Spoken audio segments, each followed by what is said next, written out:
$250.09. That's my current margin loan balance. The loan costs me $1.03 a month in interest for right now. Meanwhile, the portfolio is throwing off $29.34 a month in dividends. Welcome back to another episode of Almost Wealthy. I'm 7 weeks in my phase 1 plan of my bill stacking plan. And today I'm showing you exactly where things stand. Portfolio value, every dividend paid, the loan, the margin health score. How far am I from phase 2? All of it, real numbers, right from the screen. No cherry picking. Let's just get into it. So if you're new here, here's what I'm building. The core idea is very simple. Instead of selling investments to pay bills, I borrow against them. On my M1 finance, I can borrow up to 50% of my portfolio value on margin. The current rate right now is 5.65% annually. Instead of my paycheck going out the door to pay bills, I take a small margin loan. My paycheck goes into the portfolio. The dividends of the portfolio covers the interest on the loan. Nobody sells anything. Nobody triggers a capital gains tax event. The portfolio keeps compounding. I call it my bill stacking plan because I add one bill at a time, one per portfolio milestone. Phase 1 is my AT&T bill, which runs around $98. Phase 2 kicks in when the portfolio hits $10,000 and the second bill moves into the loan. Each phase adds another bill. Each phase requires a bigger portfolio to sustain it. Phase 10 target is at $145,000. At that point, every bill is covered by my margin loan and the dividends cover the interest. That is the finish line. Right now, I'm in phase 1 and I show you what 7 weeks of real data actually looks like. Okay, as you see on the screen, this is my M1 Finance portfolio. I opened what I call the Freedom of Time portfolio in March 10th, 2026.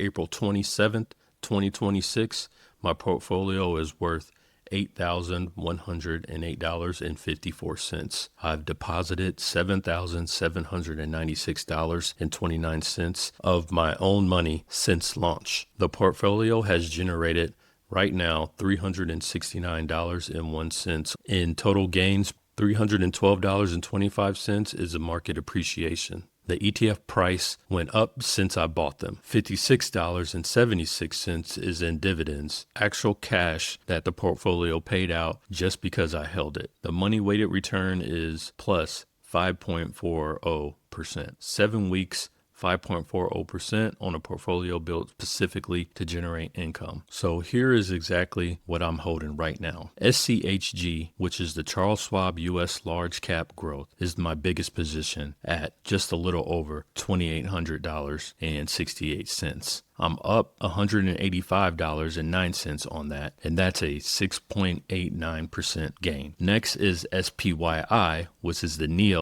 S&P 500 High Income ETF at basically $2,000. I'm up $34.79, or you can say 0.174%. Next up is SCHD, which is another Charles Schwab dividend equity fund at just around $1,600, up pretty much $19, or you can say 1.21%. GPIQ, Goldman Sachs NASDAQ 100 Premium Income at around $834, up $50.88, or 6.5%. And last but not least, VYMI, the Vanguard International High Dividend Yield at $698, up $21.50, and that is 3.18%. All 5 positions are green. I'm not going to pretend that's permanent. Markets move in basically both directions.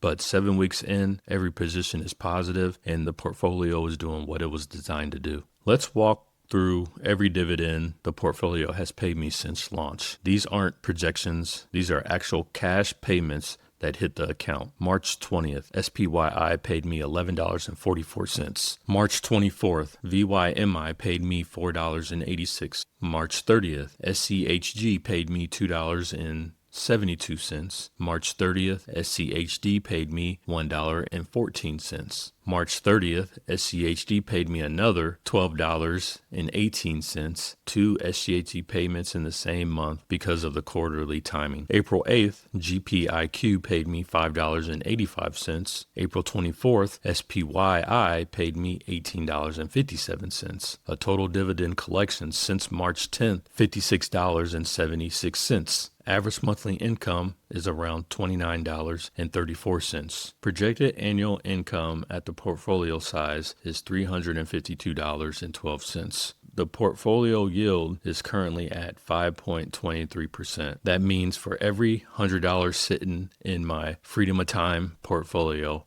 I'm getting back $5.23 a year in income. Every deposit I make grows that base and the income that comes off of it. Coming up next is GPIQ is estimated to pay $6.78 in May. SPYI is estimated at a $21.20 in May. And in June, VYMI is estimated at $6.36, SCHD at $3.10, and SCHD at $14.38. That's roughly $51 in estimated upcoming payments. The income machine is running, and the only thing I did to generate that income was buy the ETFs and hold them. Now, the part that everyone asks about, the margin loan. My balance right now is $250.09. M1 annual interest rate right now is 5.65% at $250. At $250.09, that's roughly $1.18 a month in raw interest. M1 shows $1.03 projected for April because the borrowing happened partway through the month. Either way, we're talking about $1.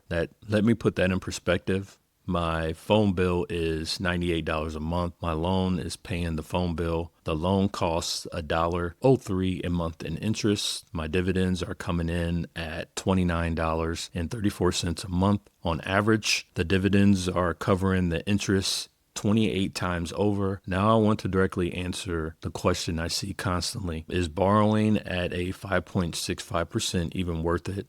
At my portfolio size. At $250 borrowed, the interest is literally $1 a month. The rate almost doesn't matter at this scale. What matters is the habits. The discipline of running the system, borrowing for the bills, letting dividends carry the interest deployed for the paychecks in the portfolio. That's what phase one is actually building. When the portfolio is at around $50,000 and I'm carrying a few $1,000s on margin, I already know how the machine is already operating.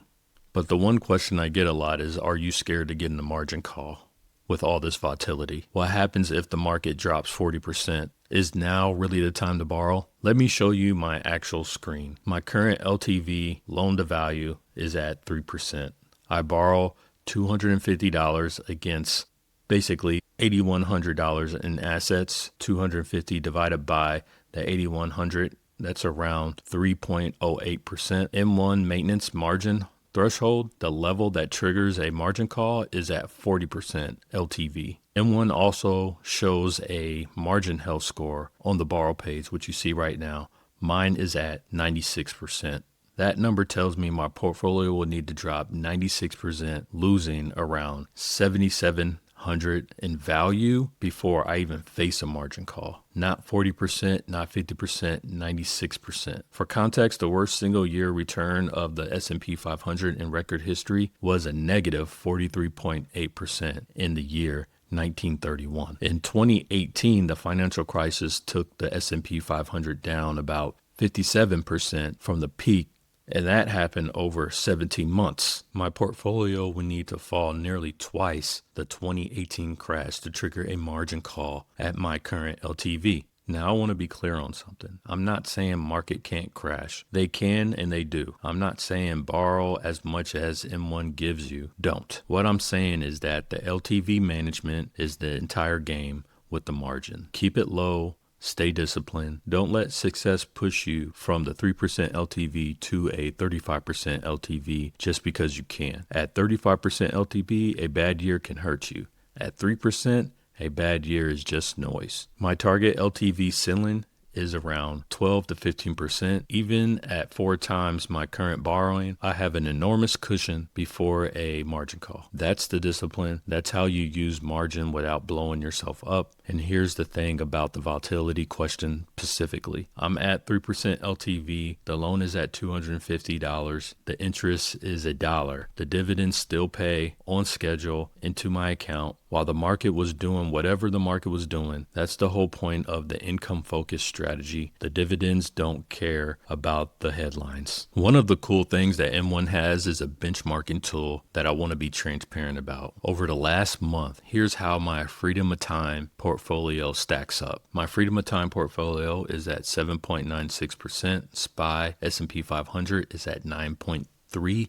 VT, which is the Vanguard Total World Stock, is at 9.02%. The AOR, iShare Core Growth Allocation, which is the 60-40 Balance Fund, is at 5.46%. SPY and VT both beat me over the last 30 years. I want to be upfront with that. Here's how I think about that. SPY dividends yield is at 1.14%. VT is at 1.82%. And the Freedom of Time is at 5.28%. For every $100 invested, my portfolio roughly 3 to 4.5 times more income than either of those funds. I'm not building the portfolio to win a 30-day return race. I'm building it to generate enough income to borrow against and have the dividends cover the interest for decades. A 5.23% yield makes my strategy viable. A 1.14% yield makes it nearly impossible. If I was running SPYI, my $8,000 portfolio would generate about $91 a year in dividends. At the 5.23%, the same $8,000 generates $418. That's the difference between the strategy working and not working. So yes, SPY will always beat me on price in strong bull markets. That's the trade-off I made going in. So with my portfolio, what happened during the market dip? Market got very volatile this spring. Tariff announcements, uncertainty, headlines everywhere. You could feel it if you're watching your portfolio. So what happened to my Freedom of Time portfolio? The portfolio dipped with the market. Looking at the benchmark chart, everything went negative around in early April, kind of like right when I started the actual portfolio. Freedom of Time, SPYI, VT, all of them dipped together, as you can see right here around March 30th. But here's what didn't happen. The dividends didn't stop.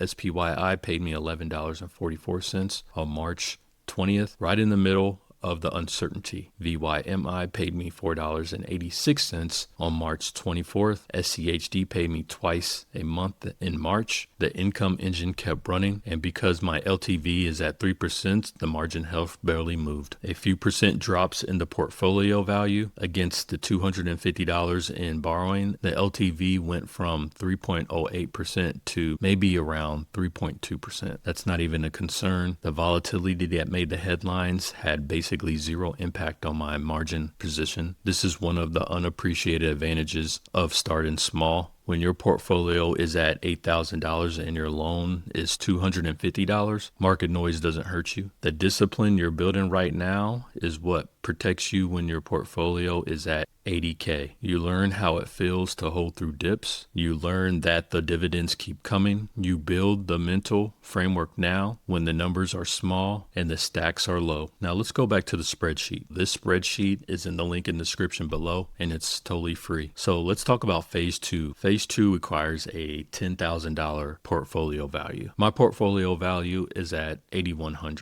The gap right now is $1,891.46. When I hit 10,000, a second bill moves into the margin loan. The portfolio gets bigger. The borrowing capacity grows with it. The dividends grow. The machine takes another step forward. And then phase 3, then phase 4, all the way up to phase 10. $10,000 for phase 2, $145,000 for phase 10. One bill at a time, one milestone at a time. Let me put this in perspective for a second. I'm at $8,100. Phase 10 is at $145,000. That's still a long way. I know that. But phase 2 is $1,800 away. Phase 2 is the only thing I need to be focused on right now. I'm not going to put a deadline on phase 2. I don't want to chase the date and make a rush deposit to hit the number faster than I should. I'd rather deposit consistently, stay disciplined, and let the milestones come when the math says it should. 1,800 right now is super close. It will happen, and when it does, I'll make a video about it. And that's the whole point of this channel. Document every step in real time with real numbers. The actual journey includes the months where nothing dramatic happens. I started Almost Wealthy because I couldn't find anyone showing the early parts of this journey. Everyone either showed you the end result or kind of the mid end result. Nobody is showing a